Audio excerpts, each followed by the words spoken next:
क्या आपके साथ भी कुछ ऐसा होता है कि जब भी पढ़ाई करने बैठते हो 20 मिनट्स तक तो अच्छे से पढ़ाई कर पाते हो, उसके बाद डिस्ट्रैक्ट हो जाते हो, फोकस तरीके से पढ़ाई नहीं हो पाती? ऐसा क्यों? क्योंकि सर दिमाग में ख्याल आते हैं, अरे वो सेमेस्टर एग्जाम आने वाला है, अरे वो कॉलेज का काम बचा हुआ है, अरे प्रोजेक्ट भी बचा हुआ है, अरे ऑफिस वर्क, अरे इंटर्नशिप का देखना है, अरे कॉलेज का प्लेसमेंट का देखना है। तो इन सब ख्यालों के वजह से जो पढ़ाई कर रहे हो उसमें मन नहीं लगता, डिस्ट्रैक्ट हो जाते हो। और जितना भी आप बढ़िया टाइम टेबल क्यों ना बना लो कि आज के दिन मैथमेटिक्स 2 घंटा करना है, एप्टीट्यूड 2 घंटा करना है, कुछ हो ही नहीं पाता। और लास्ट में फिर डिमोटिवेशन आता है और फिर बाद में सोचते हो शायद इस साल तो नहीं हो पाएगा, शायद नेक्स्ट ईयर करना पड़ेगा।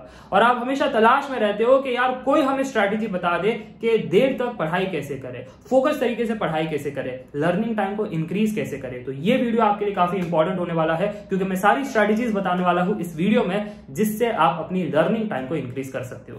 सबसे पहला पॉइंट और सबसे इंपॉर्टेंट पॉइंट, मोबाइल ओपन करो, सेटिंग्स में जाओ, सारे नोटिफिकेशंस को ऑफ करो। व्हाट्सएप, फेसबुक, इंस्टाग्राम में से जितने भी फिजूल के ऑनलाइन एप्लीकेशंस आपने डाउनलोड किए हैं सभी के नोटिफिकेशन ऑफ करो, ताकि जब next time live class attend करो तो आपको ऐसे पॉपअप में दिखाई ना दे आज डिस्काउंट आया है अमेजोन पर, या आपके दोस्त ने मैसेज किया है, या ग्रुप में कुछ मीम शेयर हुआ है, इसके मैसेज ना आए। क्योंकि जब भी मैसेज आते हैं आप डिस्ट्रैक्ट हो जाओगे एंजॉयमेंट में और पढ़ाई में फोकस कर नहीं पाओगे। जो दूसरा और सबसे इंपॉर्टेंट पॉइंट है वो है सिट एंड स्टडी। अब ऑनलाइन क्लासेस चलती है तो यार तुम भी मजे लेकर के पढ़ते हो। कैसे पढ़ते हो? सोफा में लेट करके पढ़ाई कर रहे हैं। अरे वो सर बेडरूम में है ना सर, लेट करके पढ़ाई कर रहे हैं। क्या आप लेट करके खाना खाते हो? लेट करके मंदिर में जा करके दर्शन करते हो? अरे नहीं, जब लेट करके इंपॉर्टेंट काम नहीं करते तो पढ़ाई इंपॉर्टेंट काम है, उसको लेट करके कैसे कर रहे हो? और अगर सो करके आप पढ़ाई करोगे तो जायज सी बात है नींद आएगी, पढ़ाई में मन नहीं लगेगा। So sit and study, it is very important. Third and very important point which is, अगर आप नॉइजी एनवायरनमेंट में हो, कि आप हॉल में बैठ करके पढ़ाई कर रहे हो और उधर क्रिकेट का मैच चल रहा है, तो कितने देर तक फोकस कर पाओगे? ये तो ऐसी बात है आपको कोई पोक कर रहा है बीच बीच में, अरे इसने 6 मारा, अरे इसने 4 मारा, तो आपका मन उधर ही जाएगा कितना स्कोर हुआ, अरे कौन आउट हो गया, कैसे आउट हो गया, या कोई सीरियल चल रही है अब क्या हो रहा है, अब इसके बाद क्या होगा, है ना, मूवी चल रही है, तो डिस्ट्रैक्ट हो जाओगे। So always study in less noisy environment, ताकि देर तक फोकस कर सको, कोई आपको डिस्ट्रैक्ट ना कर सके।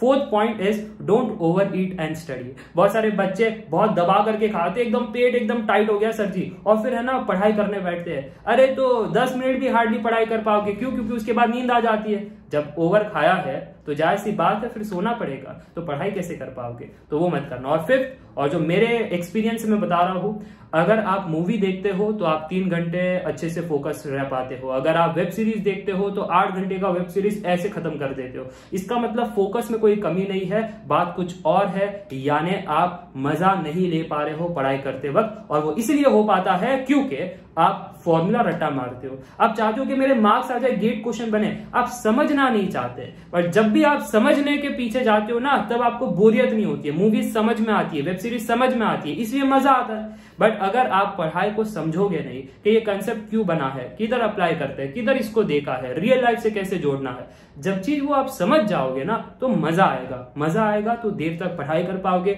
फॉर्मूलाज भी रट्टा हो जाएगा बाय डिफॉल्ट, और क्वेश्चंस भी बनने लगेंगे। यही मैं अपने क्लास में करता हूँ, इसलिए जब मेरी क्लास होती है तो बच्चे कहते हैं अरे सर समय कब निकल गया, पता ही नहीं चला 90 मिनट। क्यों? क्योंकि मुझे पता है अगर मैं सीधा फॉर्मूला दे दूं, सीधा क्वेश्चन दे दूं, फिर आप बोर हो जाओगे। पर अगर मैं कंसेप्ट पहले एक्सप्लेन करूं, आपको समझाओ कि ये रियल लाइफ से कैसे हम जोड़ सकते हैं, तो आपको इंटरेस्ट आता है। फिर इंटरेस्ट आ गया तो आराम से आप वो पूरा का पूरा सब्जेक्ट हैंडल कर पाओगे। ठीक है, तो ये थी कुछ इंपॉर्टेंट स्ट्रैटेजी। मुझे लगता है मैंने सारे इंपॉर्टेंट पॉइंट्स कवर कर दिए। So do let me know in the comment section कौन सा स्ट्रैटेजी आप यूज करते थे अब तक, सो वो भी मुझे पता चले, या something new strategy you are following to stay focused. Up till then take care, bye bye for now.